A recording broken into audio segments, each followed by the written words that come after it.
তোরা প্রতারক, তোরা মাদাচ্চোদ, তোরা ছলনাময়ী বিশ্বাসঘাতক। হ্যাঁ, আমি আমার সকল বন্ধুদেরকেই বলছি, দাঁড়ান আগে গালি দিয়ে না এক্সপ্লেন করতে দেয়।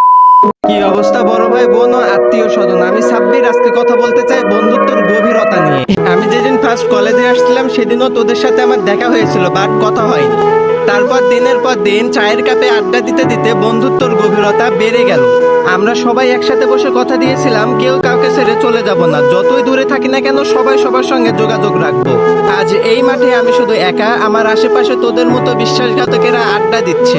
আজকে ফাঁকা নেই এই কলেজের মাঠগুলো, ফাঁকা নেই চাষটলের বেঞ্চগুলো, ফাঁকা নেই আড্ডা দেওয়ার সেই বটগাছের নিচের জায়গাটাও। সময়ের সাথে সাথে সবকিছু পরিপূর্ণ হয়ে গিয়েছে।